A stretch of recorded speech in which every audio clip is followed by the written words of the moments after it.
আসসালামু আলাইকুম। একটা কনফিউজড টপিক নিয়ে কথা বলি। সেটা হচ্ছে ব্যাংক ম্যাথ এবং হচ্ছে বিসিএস ম্যাথ। এটা নিয়ে হচ্ছে আমি বিস্তারিত কথা বলব। ফার্স্ট অফ অল আপনারা যদি বর্তমান ব্যাংক ম্যাথের হচ্ছে প্যাটার্ন দেখেন, রিসেন্টলি যে আ ফ্যাকাল্টি গুলো হচ্ছে পরীক্ষা নিচ্ছে। বর্তমানে কিন্তু ব্যাংকের ম্যাথে এত হচ্ছে ডিটেইলস আসে না। মোটামুটি হচ্ছে বিসিএস টাইপের ম্যাথ গুলোই আসে। 9-10 এর বই থেকেই হচ্ছে প্রশ্নগুলো আসে।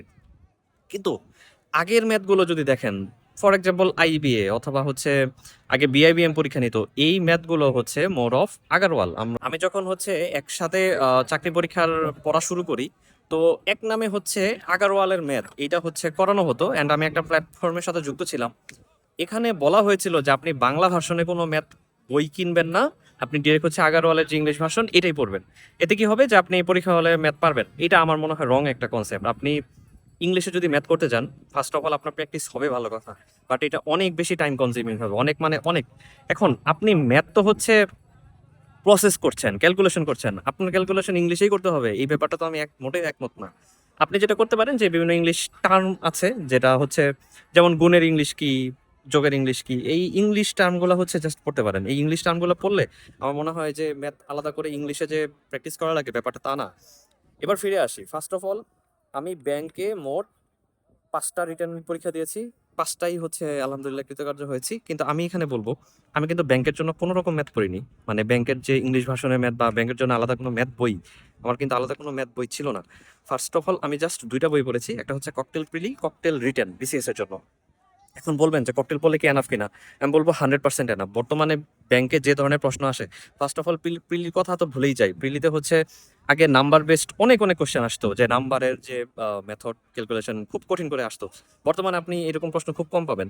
আপনি বিসিএস এর ম্যাথকে যদি স্ট্যান্ডার্ড ধরেন, অ্যান্ড ম্যাক্সিমাম ক্যান্ডিডেটই বিসিএস প্রিপারেশন নিয়েই ব্যাংক পরীক্ষা দেয়। এটা কিন্তু সত্য। শুধুমাত্র ব্যাংকের জন্য প্রস্তুতি নেয় এরকম স্টুডেন্ট আমার মনে হয় না যে খুব বেশি পাবেন। তো তারা যে ম্যাথটা পারছে, আপনি সেটা পারছেন কিনা এটা হচ্ছে ইম্পর্টেন্ট। আপনি ব্যাংক স্পেশালিস্ট হয়ে ব্যাংক স্পেশাল ম্যাথ পারলেন, বিসিএস এর ম্যাথ পারলেন না, এটা কি আপনার মনে হয় যে আপনি মার্ক খুব বেশি ক্যারি করবে? কখনোই ক্যারি করবে না। তো আমার যেটা মনে হয় যে আপনি বিসিএস এর যে ম্যাথ, এটা হচ্ছে প্রিলি এবং রিটেন দুইটা ম্যাথই হচ্ছে, দুইটা ম্যাথ বই হচ্ছে ফলো করবেন। অ্যান্ড যারা ম্যাথে খুব দুর্বল, বেসিক যাদের খুব খারাপ, তাদের জন্য হচ্ছে আমার একটা ভিডিও করা আছে অলরেডি, যে ম্যাথ কিভাবে পড়বেন।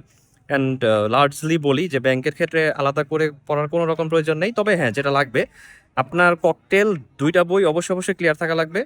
তার সাথে হচ্ছে আপনি যখন যে ব্যাংকে পরীক্ষা দিবেন, মনে করি যে আপনি এফবিএস পরীক্ষা দিবেন, তাহলে হচ্ছে এফবিএস এর প্রশ্ন ব্যাংক থেকে যে ধরনের ম্যাথ আসে, আপনি ওগুলা নোট করে ফেলবেন।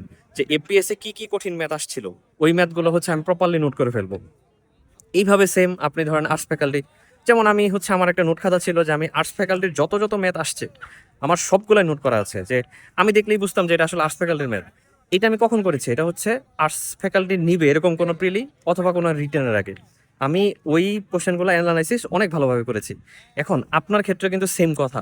আপনি স্পেসিফিক ব্যাংকের জন্য ইচ্ছা মতো ফ্যাকাল্টি করে যাচ্ছেন, আপনার তো প্রয়োজন নাই। কারণ হচ্ছে ব্যাংক যে ফ্যাকাল্টি পরীক্ষা নেবে, আপনি ওই ফ্যাকাল্টির প্রশ্ন অ্যানালাইসিস করবেন।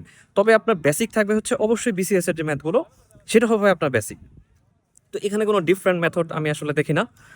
আর আবারও বলি যে আমি নিজে ব্যাংকের জন্য কোনো ম্যাথ বই কিনিনি, কখনো পড়িনি। আমি জাস্ট বিসিএস এর ম্যাথই পড়েছি, অ্যান্ড শুধুমাত্র আমার ফ্যাকাল্টি বেসড কিছু বই ছিল, যেমন আর্টস ফ্যাকাল্টির জন্য পিলি প্লাস রিটেনের একটা বই থাকে, অন্য ফ্যাকাল্টির জন্য আলাদা বই থাকে। ওই বই থেকে হচ্ছে আমি ম্যাথগুলো খুব ভালোভাবে করেছিলাম। অ্যান্ড আমার মনে হয় যে আপনি ম্যাথ অনেক কঠিন ম্যাথ করলেন, কিন্তু ব্যাংক পরীক্ষা, ব্যাংক রিটার্ন বা ব্যাংক পিলি যেটাই বলেন, এগুলো আসলে এমন ম্যাথ আসে যে সময় করতে হয়, এই সময়টা মোটেই এনাফ না। এখন এই সময়ে হচ্ছে আপনার মাথা কাজ করবে কিনা সেটাই ইম্পর্টেন্ট। আপনি কত কঠিন ম্যাথ পারছেন এটা ইম্পর্টেন্ট না। আপনি কোনো একটা সহজ ম্যাথ কত তাড়াতাড়ি করছেন বা কত নিখুঁতভাবে করছেন, এটার উপরে আপনার চাকরি পাওয়া ডিপেন্ড করবে, এটার উপরে আপনার রিটেন পরীক্ষার পাস মার্ক ডিপেন্ড করবে। তো ব্যাংক ম্যাথ, বিসিএস ম্যাথ কোনো পার্থক্য করার কিছু নেই। শুধুমাত্র ব্যাংকের এক্সকিউশন পড়াই হচ্ছে কাজ। আর বিসিএস এর প্রিপারেশনের ক্ষেত্রে অবশ্যই বিসিএস এর যে বই আছে এইটা প্রপারলি করা লাগবে। আমি ককটেল বইটা মানে অনেক বলি এই বইয়ের কথা, কারণ এই বইয়ে হচ্ছে আপনার ক্লাস 7 থেকে ইন্টারমিডিয়েট পর্যন্ত যে বইগুলো, যে ম্যাথগুলো চাকরি পরীক্ষায় আসতে পারে, এগুলো খুব সুন্দর করে সংকলন করা আছে। আপনি ক্লাস 7 এ বই পড়ছেন, অনেক ম্যাথ আছে যেটা হচ্ছে বর্তমানে আসার মতো না। তো আপনি ওটা করে কি করবেন? আপনি হচ্ছে নিজের বেসিকে ঠিক থাকেন, যে আপনি এমন একটা প্রস্তুতি নেবেন যেটা আসলে সব ক্ষেত্রেই আপনাকে অনেক বেশি কনফিডেন্স দিবে। তো এই ছিল কথা, ব্যাংক ম্যাথ এবং বিসিএস ম্যাথ আমার কাছে অল দ্য সেম, জাস্ট হালকা একটু প্র্যাকটিস ব্যাংকের ক্ষেত্রে। আপনি আমার সাথে অবশ্যই দ্বিমত প্রকাশ করতে পারেন। কি নিয়ে দ্বিমত প্রকাশ করবেন সেটা হচ্ছে কমেন্টে জানাবেন, আর আপনি কিভাবে প্রস্তুতি নিচ্ছেন বা কোনো কনফিউশন যদি থাকে অবশ্যই সেটা কমেন্টে লিখবেন। সো পরবর্তী ভিডিও পর্যন্ত সবাই ভালো থাকবেন। আল্লাহ হাফেজ, আসসালামু আলাইকুম।